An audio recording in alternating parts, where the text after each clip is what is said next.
In this clip, this bull's hoof is completely overrun with creamy pus. This is a long and twisted story of a beautiful bull called Lancelot. And today we've got him back in the crush to see how he's doing now. And I won't let it rush when I see you dance, and the moment comes when I fall and time goes slow.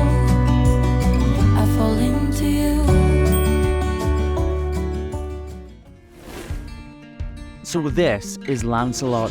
He's one of my neighbour's beautiful Charolais bulls and weighs in at around 1.2 tonnes or 2,600 pounds. He came in incredibly lame last year, and as you can see, he had more than a few complications.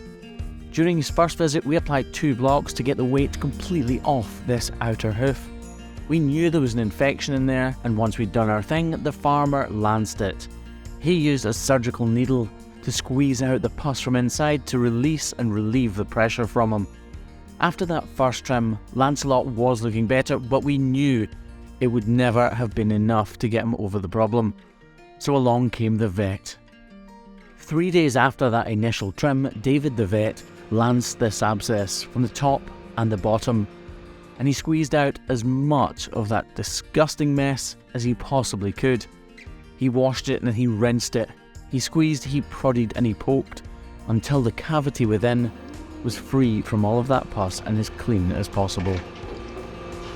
Actually, thankfully, it was quite organised, this pus, but it's... Once he'd done all he could with his hands, he used forceps to get the remainder of the gunk out, and again, flushed it out as well as he possibly could before injecting the whole area with antibiotics.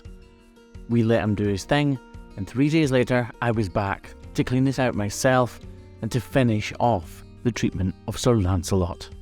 As you can see, it cleaned up really well, and when we washed it out, the water ran clear, which was a fantastic sign that the infection had subsided. Once we were finished, we could get him out of the crush so that we could see the fruits of our labour. He was walking much better, but clearly not perfectly.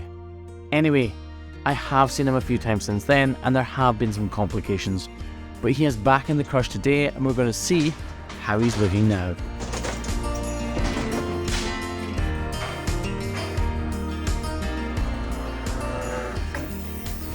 Now that we've got this hoof in the air, we can clearly see where the infection site was. We can also see that it has completely subsided. His foot is looking much healthier than it once was, and he is far more comfortable. A question I often get asked is, if you overload one hoof by using a block to get the weight off of the bad foot, can it ever go wrong?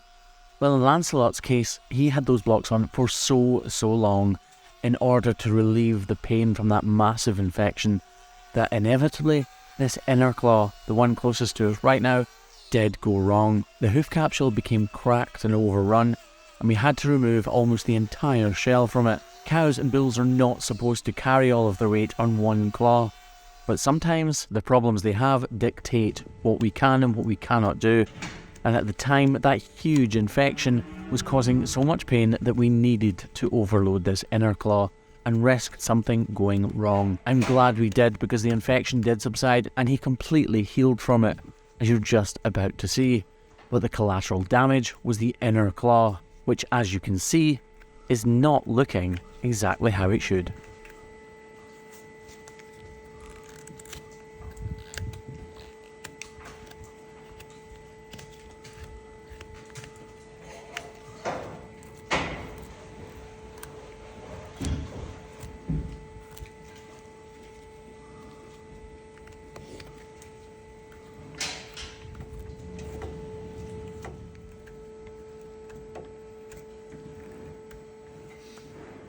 This is anything but a standard trim. As I'm trimming his foot, all I'm thinking about is, where do I want his weight to be? How far does this little crack go? How far does that little crack go? Where is this trim going to end up? And what is going to be the most comfortable way to trim these feet? Lancelot is an incredibly heavy animal, and as such, his feet take a huge amount of abuse. The hoof that originally had the infection is completely sound now. It's slightly misshapen, but it is completely sound. The hoof on the medial claw, however, is still slightly thin and it has that crack, so I need to give Lancelot the opportunity to thicken it all up, but at the same time try to minimise the risks to this outer claw. The blocks we use are intended for Holstein cows, and if we put one on Lancelot, it's going to concentrate the weight to that area and will no doubt cause another problem.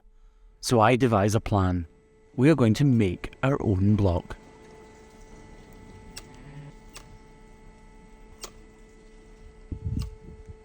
The structural integrity of BoviBond glue is extremely strong, so once we've glued the TP block in place, we apply extra glue before manipulating it and shaping it into the perfect block for Lancelot's hoof.